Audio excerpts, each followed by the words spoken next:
Today's episode is sponsored by Royal Oak Floors, a brand that has helped shape the vernacular of high-end Australian interiors for more than 20 years. Their European oak floors are thoughtfully crafted to evoke a sensation, warmth, harmony, and the quiet confidence of premium design.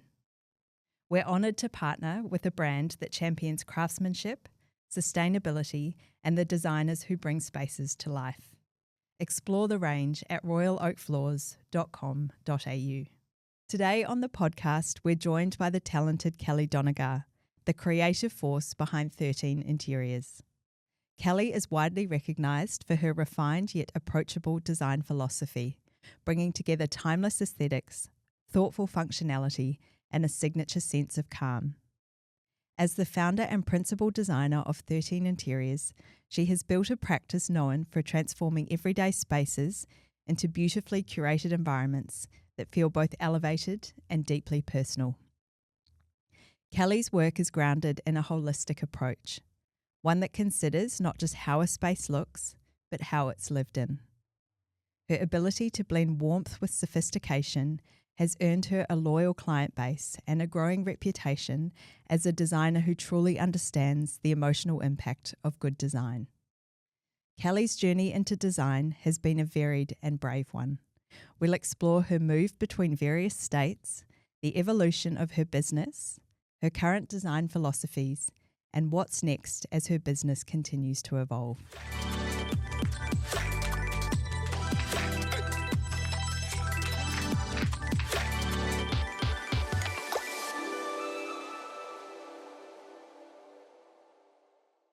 Kelly, welcome to Her Design, Her Story. Thank you so much for joining me today. Thank you so much for having me. I love things like this, so thank you. Oh, it's good. We've got lots of interesting things to cover today. You've had the most incredible career pathway and done lots of really interesting things in your career so far.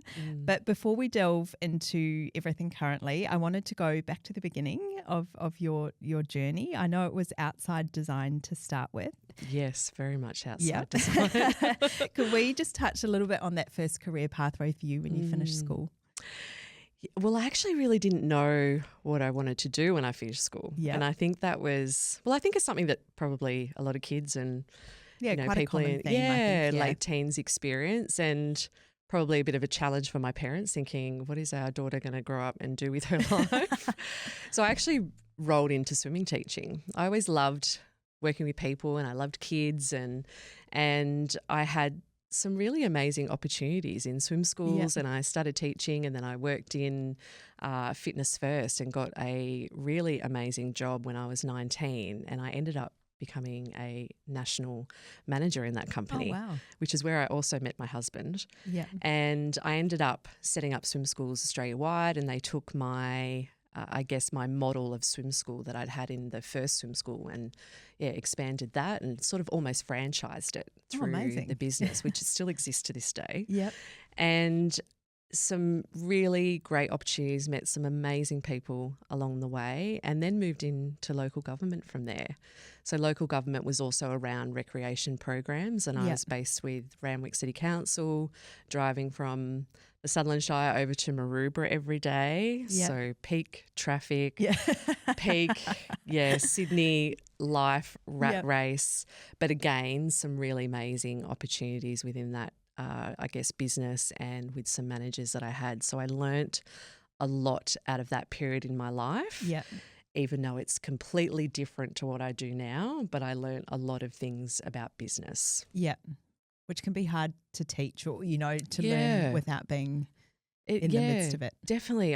The managers that I had, I had some duds as well, don't get me wrong. So I think you definitely learn from the people. I guess you take the good and the bad. Well, sometimes even though at the time you might think, not the most ideal mentor, you can see maybe where you might correct. Yeah. And you learn what not to do. Yeah. And I think that really set the foundation for me in management roles, and I seemed to secure a lot of management roles as I was going through, and almost those fixer-upper jobs. I was coming in and fixing someone else's programs or someone else's systems, and I I really sort of found that I was quite good at that, and I enjoyed the challenge of fixing, processes and making them better and more profitable, and then really working with teams and staff. And at Randwick City Council at one point I had up to 50 staff. So I definitely learnt about managing personalities, different kinds of ages and demographics of staff, young teens teaching, and then supervision staff that were older. So it was a really long period, and I don't regret leaving that role, but I learnt a lot. Yeah. And it was, definitely one of those takeaways in life. Good at the time. Yeah. So soon after that, you moved to Perth. Is that right? What was it? Can you talk a little bit around the driver? Obviously, you're in Sydney, working for the council, had a great job. What was that key driver that led you and your now husband? Did he go with you? 20 years married now in January. Been together for a long time. That's amazing. On the surface, we had an amazing life. We, you look at the career, you know, everything we had and I guess the success with that. But behind the scenes, we were trying to have children. And it was a really, really tough period in our life that through that journey of not understanding why it wasn't happening for us, we went through a really long period of infertility and the IVF process in Sydney. Yeah. And I guess at one point of sort of multiple miscarriages and misdiagnosis, as we found out later on, that we realised our life needed a change. Yeah. And I think if we had stayed in Sydney, it potentially would have broke us, I think. And we took that time to go and really look at each other and say, what is it that we're going to do with our life? Because at the moment we're in this rat race. We're going around, it's Groundhog Day really. Yeah. We're in a cycle of, working, trying to have children, and we're not happy.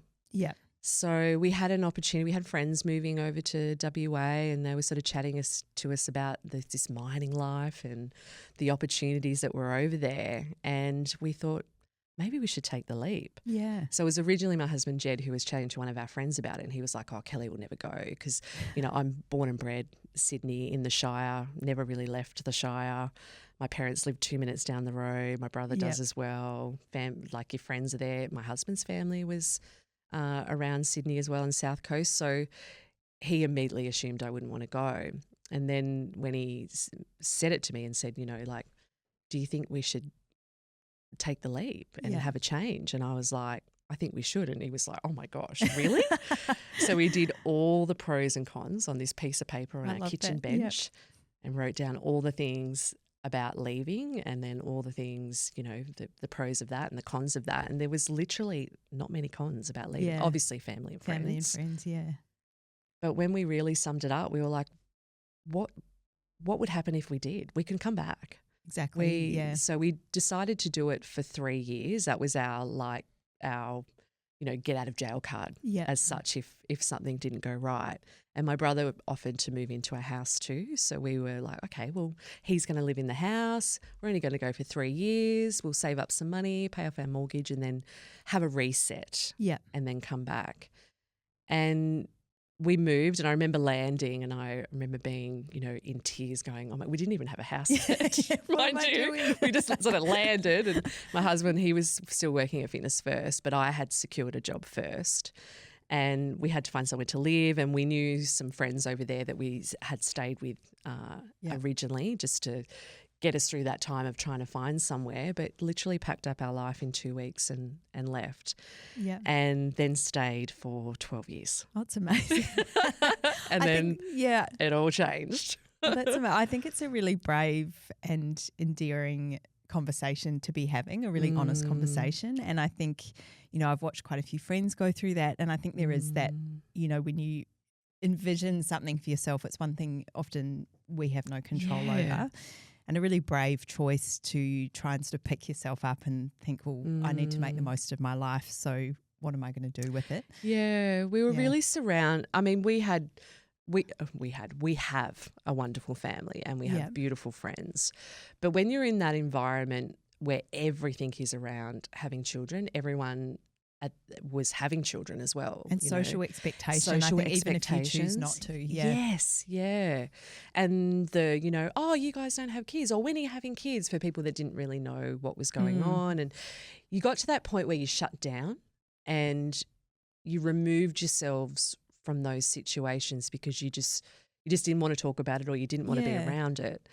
And then that makes it hard for everyone else around you because they don't know what to say. And then all of a sudden you become this recluse because you don't want to do what everyone else is doing because your life is completely different. Yeah. You don't want to be going to first birthday parties. No. And, and kids' sports carnivals. And, I mean, it's hard enough when they're your kids. Yeah, exactly. So life was really taking a different turn and was becoming really emotionally draining. Yeah. And at that time we just were like, we need a reset. We need to do something that's about us. Yeah, and I think that's a really brave but wonderful, to be able to acknowledge that and both be on the same page that this is what we're doing.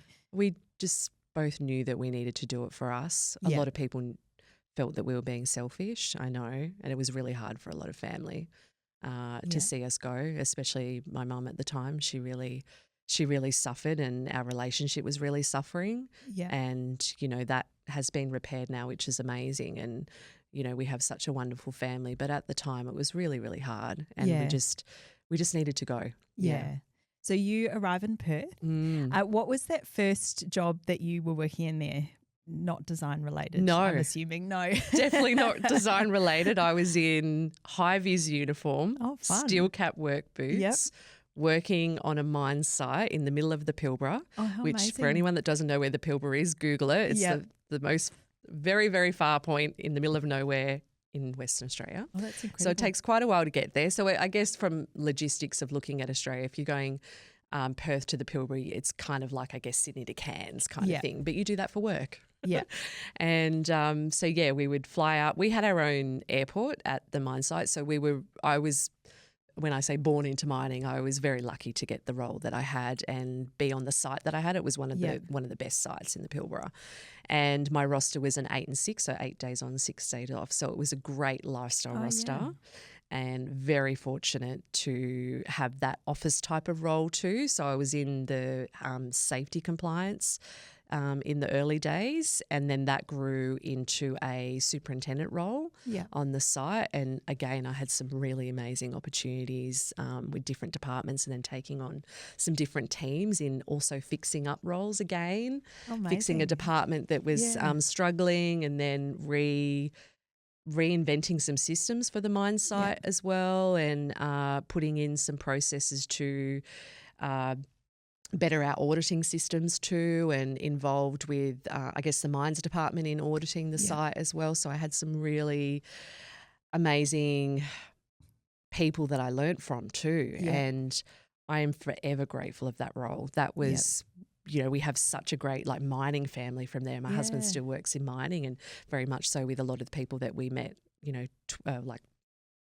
14 years ago now. That's amazing. So I would never, ever take that job for granted. Yeah. I am really, really proud of myself of what I learned and going out into the middle of the Pilbara. And when I was used to wearing high heels and then all of a sudden converting to steel cap boots. It's amazing. It was a massive culture shock. Yeah. Those first few days I remember crying, walking to my room going, what am I doing? It was just so out of my comfort zone. But to think what I learned and the people that I met and the process, and the processes that I changed, and being one of the, I guess, with my role being a superintendent, it was unusual for a female on site to be a superintendent as well. There was only a couple of us, so I'm really proud of breaking down those barriers around what women do and what women can achieve. And I guess it was that first step into realising there was really more for me in life than having children. Yeah.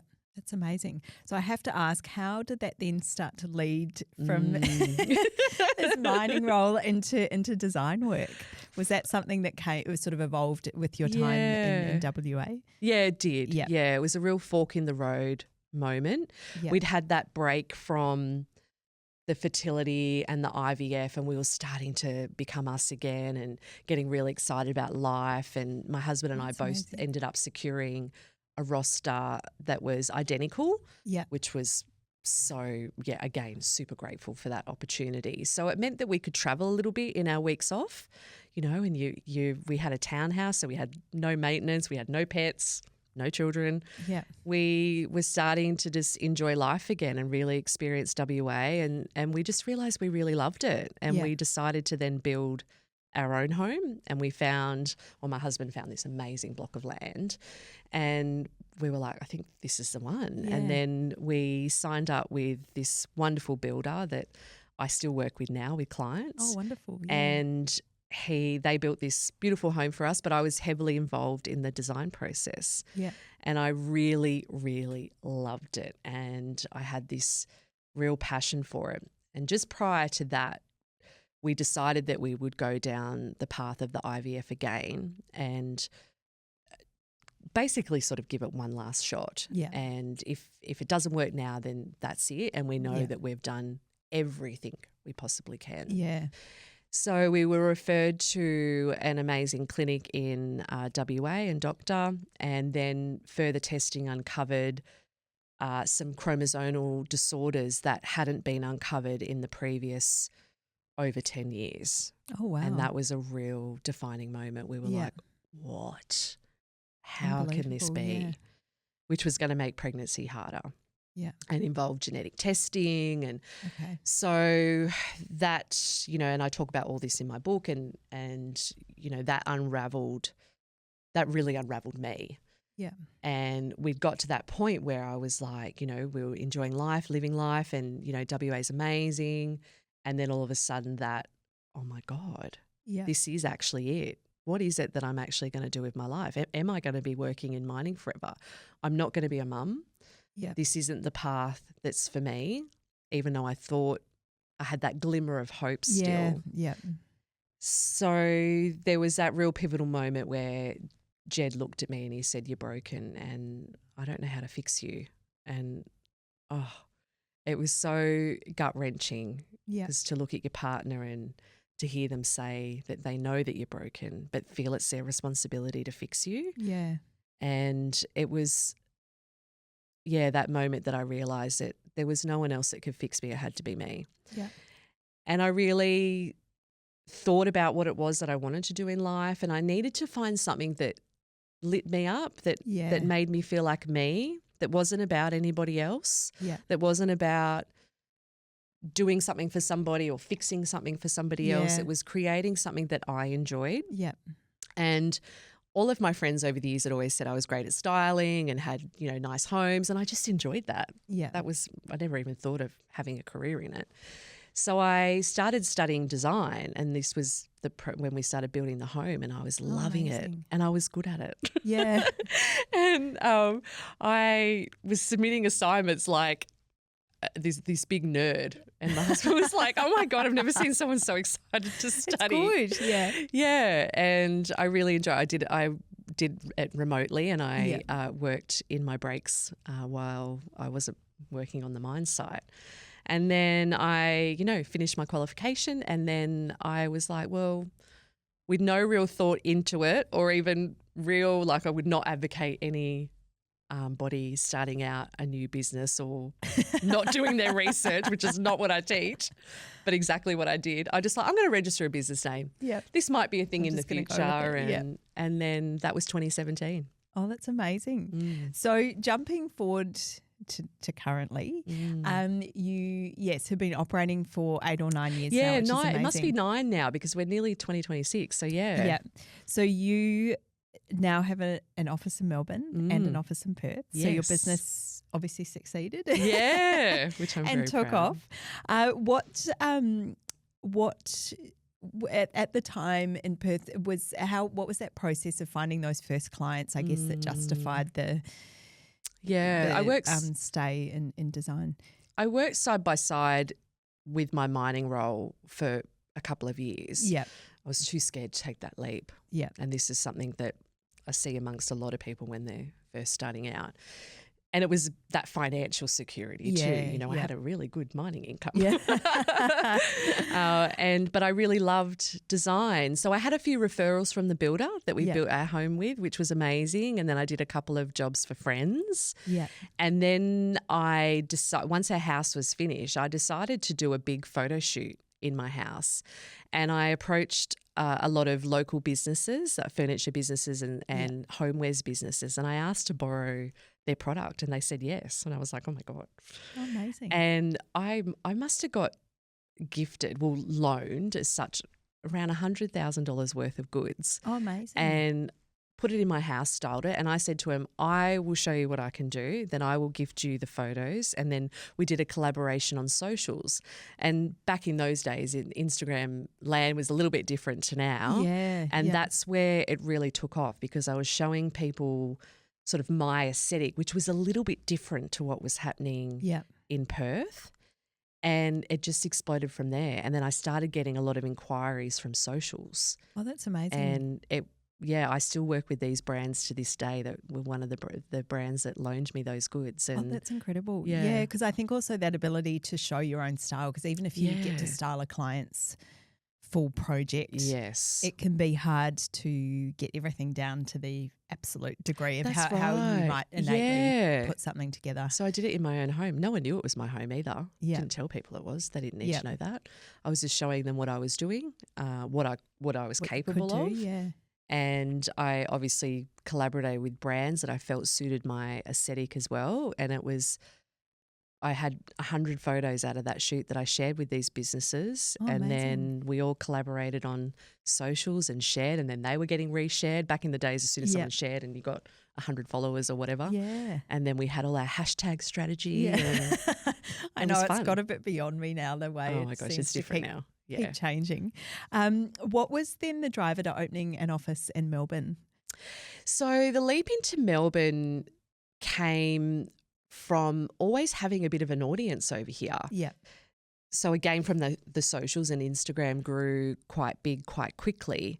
And I think because my style was a little bit more modern and contemporary as to what was happening in Perth at the time, a lot of people were assuming I was from Melbourne. Oh, and I'm like, well, I'm actually Sydney born, but I guess I do have zigzagging across the coasts. Yep. I guess I do have that little bit of that modern aesthetic. Yeah. Perth was very coastal at the time, very whites, bouclés, that kind of style. So it was different. And I was getting a really good audience over there too. But then I was getting inquiries over here. So I was working with people remotely.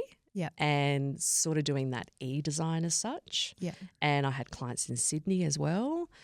And then 4 years ago, or it might even be 5 now, Sophie Keisha reached out. Oh, amazing. And I had the opportunity of designing her home and working with her, and then that all rolled into COVID. Of course, yeah. Tricky for the travel. So I couldn't travel. I didn't even see the home. Yeah.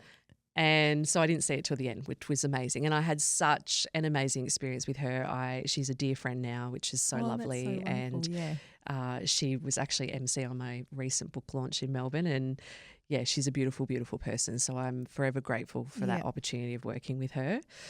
And then that sort of just lifted the profile as well. And then I just would get more and more inquiries. But then I think Melbourne people were sick of Zoom by then. Yeah. Melbourne, you'd had such a bad experience through COVID of lockdown. Yes. Yeah. And I felt like I love, I guess, the personal service of design and what we create for people. And I really wanted that to be face-to-face. I don't want to have 1 million homes a year that we're working on. I'd be happy with, 20 jobs a year if I got to instill that personal service with clients. Yeah, exactly. So the idea was to then create the second studio over here. Yeah. And at the time, my husband's like, I don't think you can really send the staff over there to do that. I think that's something that you need to do and you need to be the face of that. Yeah. And I'm like, well, we can't exactly just move. And he's like, well, yeah, we can. We can go anywhere we want to be. And I'm like, would you move? And he's like, well, I've got a bit of long service leave saved up. So why don't we just do it for 12 months and see how we go? Yeah. So we ended, and our family is Sydney. So the logistics of family in Sydney is a lot closer. We have a fur baby, a dog. So getting support from them when we need to travel with the dog is a lot easier. So we ended up moving and we've stayed because we have really enjoyed it. It's been so good. nice having the two locations, the expansion and reach and the availability of what here is amazing from a perspective of what we can now offer our Perth clients. Yeah. We don't have a lot of things in Perth. I guess a lot of showrooms are sort of based in Sydney it's getting and better, Melbourne. Yeah. but there's a lot more here. Yeah. And from seminars and speaking opportunities and being able to, you know, talk about the business and just that expansion has been really, really nice. So I'm really, really grateful. I've enjoyed Melbourne. Like I said, I'm from Sydney anyway. And I just go back to Perth every month for all of our client meetings or new client meetings, whatever it might be. And then the team also work over here as well. So we all come back and forth depending on where we need to be. Yeah, I was just going to touch on your current office structure, I guess. Yeah. So you've got a team in Perth and a team in Melbourne. So I'm in Melbourne and the team's in Perth, but they also come here. Oh, that's great. So there's 4 of us. Be exciting for them as well. They love it, yeah. Well, one of it, Harrison will be here next week, so he's going to then roll into Christmas holidays. Yeah. So, and they experience more as well, and it's been a nice teaching environment for them because we don't really have a lot of seminars and things in and Perth. I was thinking probably there wouldn't be too many job opportunities for them in Perth which would enable them to do that either. Probably not in the sense of having a studio environment, a lot of one-man bands in Perth and then maybe larger architect firms. Yeah. Not a lot of designers who do interiors that have studios and have teams. So it's been nice for them to have that opportunity and then come here and then have more of that education, design and build week, decor and design. They come over for those. So that's been a really nice opportunity for them. Yeah. And then also just the experience of meeting suppliers over here and seeing furniture in person and materials and it's really exciting. Yeah, nothing beats that sort of in-person experience. Oh my gosh, yes. I even find that now. I was running early for something the other day and I'd been looking at all these sofas online. I thought I'm just going to pop into the showroom and everything just, I don't know, you can feel it better. It is, and that's what I love about here. Yeah. And the ease of seeing everything. You can walk down one street and have like 500 shops. So it's nice. I love how we get to bring that to our clients now and the variety of, I guess, the projects that we work on too. Oh, that's exciting.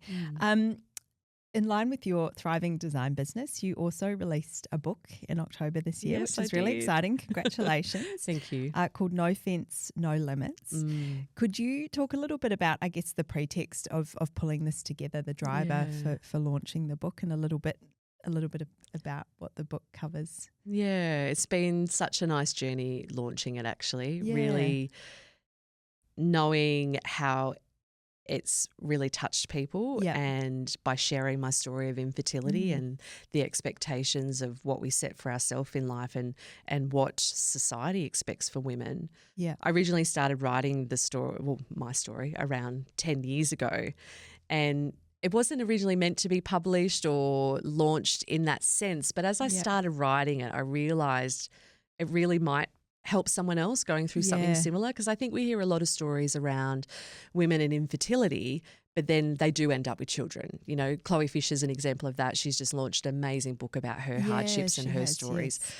But she's also had a child and she's now pregnant. Another one. So, so there's not a lot of stories around women talking about the adversity they've faced and how they took a different path and they're now okay. Yeah. And that was the emphasis and the direction of my story, of showing people that through the greatest adversity, amazing things can still happen. Yeah. And even though it's not what you first thought it could be, there's something else waiting for you, and you might not know what it is yet, but I promise it's waiting.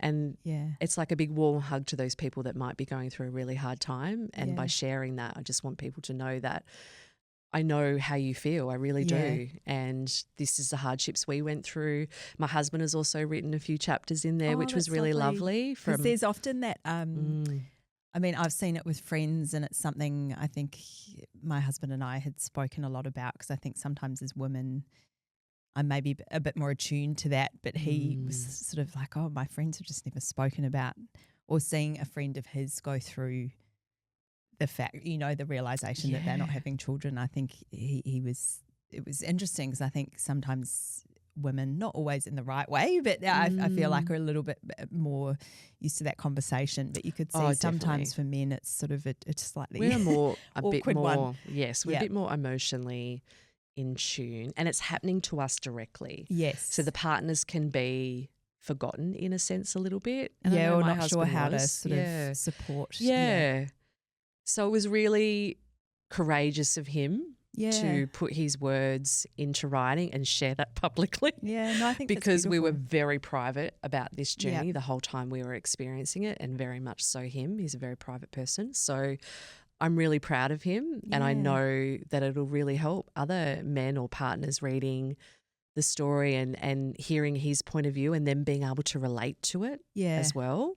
So that's been a really nice component of it too, and sharing, I guess, this launch together a little bit. Yeah. And not closing the chapter, but accepting. So the book aligns very much like the stages of grief. Yeah. And it has chapters with actionable steps about how people might be feeling in certain stages when they're going through anger or depression. And then it ends with the acceptance chapter and talking about where my path essentially evolved into 13 Interiors, and then talking about how that has become a real love for me and how I'm really proud of how my journey has gone, even though I didn't have children, and that I'm actually okay with that now. Yeah. And finding fulfillment in something that you find a lot of joy. And just realising there was more for me. Yeah, and then that's amazing. Okay. And I'm allowed to do things different, and I'm allowed to be different to the next person. Yeah. And that we shouldn't have those expectations upon ourselves, whether it is, or other people, whether it is our choice not to have children or whether it is something, the cards that we've been dealt. Yeah, exactly. Yeah. Oh, no, that's amazing. In line with your book as well, you offer a wonderful strategy and mentoring program through your business, which I think is a really generous offering as well. And you've obviously had some incredible work experiences, not just in design, but I think from would business, be, which are really invaluable lessons for anyone. Really. Could you talk a little bit around what that offering looks like at the moment? I actually really love the strategy and mentoring, and I think that's something that really comes out in all the roles that I've had over the year of training and mentoring and leading people. And I love nurturing and seeing how people can change their business and their processes by fixing systems and implementing strategies to make life easier. Yep. We often make business really hard for ourselves, and business doesn't actually have to be hard. Yep. It's about having the right systems for what you want to achieve.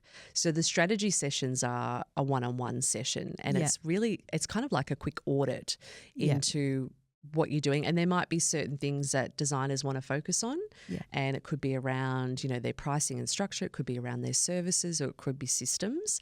And then the mentoring is where they might spend a little bit more of a longer period of time with me, whether it's 6 or 12 weeks.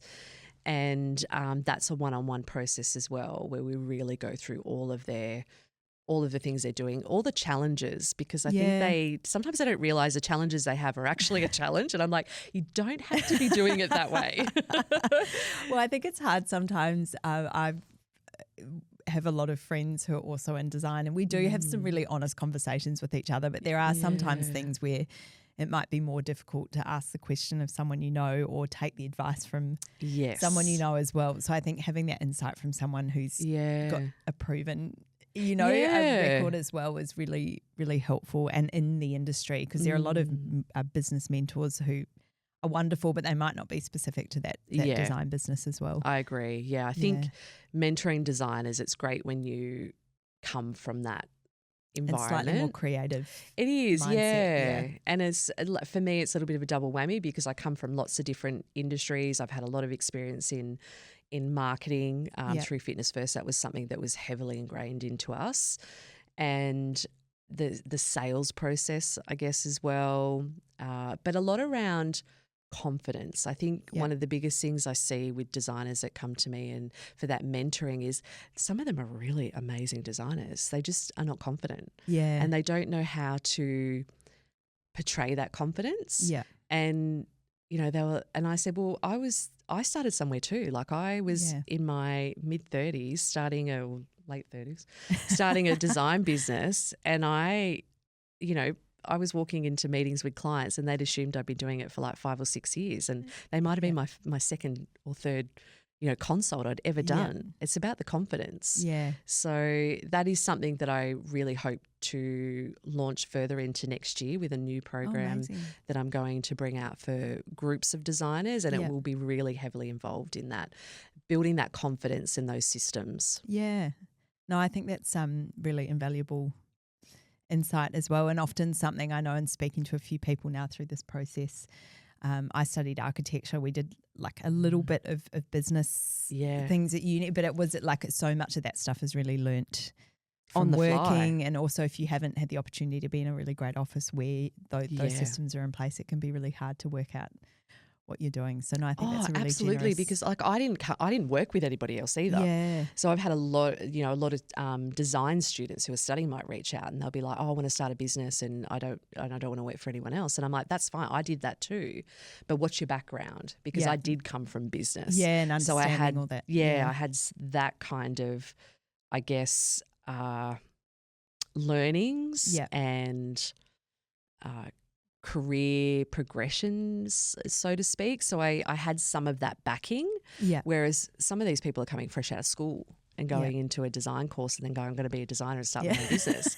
And I'm like, well, let's get some foundations set. You might want to work for someone else for a little bit. Just a moment. Yeah. Oh, that's exciting. Oh, well, I look forward to seeing how that unfolds next year. Thank you. You also have... you've a busy year coming up. You also have a production series in the works, a renovating show that's coming together, which sounds super exciting. Yeah. Are you able to share a little bit about I can touch on that. We have a house that we are going to be knocking down and rebuilding. And it's going to be an amazing 13 interiors house, all of the things that we love to include in design when it's a client's home. But we're going to be heavily focused on the save and splurge side of things. So sharing the real costs of building and also showing people where I would specifically spend my money and where I would save, which I think is important in this day and age of building, and particularly when rising costs of construction has become exponential, and also trade, labour costs as well. So people need to be smart when they're engaging builders and really thinking about what it is that they want to spend their money on and what's important to them in their home design. So we're going to be taking people through the design process and sharing that, and then sharing all of the brands that we love working with, but where I would essentially really put my money and where I wouldn't. Yeah. Oh, that sounds exciting. And I think, I love watching a good design TV show. But I think a lot of them are sort of under the guise of competition or, they're sort of... So then we know I'll be my own competition. But it'll be really fun. Like the team are really excited because we're going to be our own client. Yeah. We have an amazing builder on board. Which is great. So that'll all be unfolding over the next 18 months really live as we go through the process. Exciting. So it won't be... featured after the fact as such. A lot of it will be featured as it's happening. So it'll be, a bit of a journey, but showing people the real costs, the real decisions and the real design. Oh, no, that's exciting. Yeah, no, I look forward to seeing that. Yeah, thank you. Be good. Just moving in a slightly different direction for a moment. Obviously, with all these exciting projects and things in the works, often as creatives, we're often looking for new sources of inspiration. So we might have some that we fall back on, but, we get to see lots of new and interesting things all the time. What are some of the key ways that you find inspiration when you're starting a new project? Is it looking at particular designers or falling back on travel? Is there any sort of... Yeah, probably looking at what's out there. I mean, Pinterest can be amazing, can also be your worst enemy, which we say to clients as well. Bit overwhelming, Yeah, I think sometimes we really try and delve into the client specifically around the way they live. Yeah. For us in our design ethos, we are very much around creating practical and functional homes, but also something that looks amazing. Yeah. So we might have clients specifically come to us for our little bit of our modern and moody aesthetic, and then they want us to translate that into practical and functional interiors. So sometimes it's not so much about what's around us and getting inspiration from that, but it's really listening to our clients and understanding the way that they live, whether they don't have children and they just have pets and the dog bath is really important to them, or where the dog bowl's going and that being something that's hidden away, or having that drop zone for when the kids arrive home from school and the playroom. And it's really thinking about the way that people live to make their homes beautiful but also practical. Yep, which is obviously very important, particularly in residential briefing. Yes, yeah. Obviously, in line with your design business, you travel a lot interstate. Are there any other, we were sort of touching on before that, I guess that life of being in a creative space, the boundaries can be quite blurred between sort of not working and working. Are there any things that you like to sort of do for yourself that are not work related that allow you that moment to step away? Oh gosh, I really need to get better at this. I've just literally had the flu for like the last week because I'm coming to the end of the year and you get so run down. Yeah. I have periods where I'm really good. I guess at the start of the year, I'm always great. Like I'm back into Pilates and you're looking after yourself and your projects are sort of ticking along, and then you get to the end of the year and it's a bit of the rat race to finish some projects or new projects come on board and things just get really busy. And I am the type of person that always have something going. I can't sit still. So I need to get better at this, and I'm not going to lie. I'm just really bad. It can be hard sometimes to turn off from Yeah, I love a holiday though. Don't get me wrong. That's probably my one thing that I'm good at. That's good. Yes. We all need a break. Yeah. Oh, that's amazing. Well, you've got lots of exciting things lined up for next year. I'm very excited for this TV show to see where that leads. I'm excited too. But before we wrap, it's time for her edit. Yes. So I'm going to ask you some quick design-related questions before we finish. Can you remember your first design-related purchase that you made for yourself? You'll laugh at this one because it's not really design related as such, but when I first started my business, I guess the hardest thing when you're a designer is getting your work out there and getting it photographed and being able to showcase what you do, and you want that to be quick. So my husband bought me a camera. Oh, that's and smart. It was like I often one of say that if you could photograph your own project. Yes, and I did. I did a little photography course and I got one of those DSLR fancy ones, which probably don't even need these days. And I had my tripod and I learnt how to take photos, and I photographed a lot of my own projects at the start that might be like 1 or 2 rooms. And I was able to share those really quickly, and not having licensing on photos either. I'd send them off to suppliers, they would reshare, and that's how I built quite a quick following in the start, because I was just looked like I was always doing stuff. But it was because I invested in a camera to showcase Smart my first work. purchase. Yeah. I feel like the common theme here is it. my husband's smart. Yeah. It's a shared journey. Yeah. Are there any design pieces at the minute that you're currently coveting? It can be tricky when we see so many good things. Oh, yeah, for myself? Yeah. Or... No, because my forever home, we're still in the works about where we actually want to permanently live. Yes. Because we move around so much. So, there's nothing I'm really looking at the moment that I'm like, that's for me, because I think we see so much. Yeah. But I know from a house perspective, where like I know at the end of the day my husband would probably love to live down like Flinders or the Mornington Peninsula way and have something down there. So I know as soon as we make a decision about where we might want to live long term, I will just have this big long list of all the things that I want to include, but I can't let myself get there yet. Oh, that's good. Bit of restraint. Yes, yeah. We just touched on holidays. Next travel destination, actual or aspirational? Our next travel destination is Japan. Oh, amazing. So we are going there in January for our 20th anniversary. Oh, congratulations. Yeah, it's a good milestone. Thank you. Yeah. So off snowboarding and skiing. It'll be nice and cold. Fun. Yeah, but beautiful. Beautiful. Yeah, we haven't been to Japan before, so we are really excited for that. So that's our next trip. We always do a nice overseas trip every year. Yep. Oh, that's wonderful. Yeah. An important getaway. Yeah. Time out. Yeah. I'm good at that. That's it. On holidays. It's like forced the time out. Yes, forced time out. Not for anything else. Coming back to design quickly, could you summarise your 13 interiors aesthetic in 3 words? Moody, little bit masculine. Yep. And modern. Yeah. They would be our three M's. Yeah. Personally, I love that aesthetic. Yeah. And I think it's something that I've always gravitated to. So that is how 13 Interiors is probably naturally evolved as well. Yeah. And then we've attracted clients because of that. We definitely do all aesthetics. Don't get me wrong, we just had this beautiful castle-inspired home in Walkerville that we just finished in Adelaide. But we definitely would have a percentage of our client base come to us for that. Yeah. Yeah. Oh, that's wonderful. Well, it obviously resonates well with clients. Thank you. Favourite creative icon, living or legend?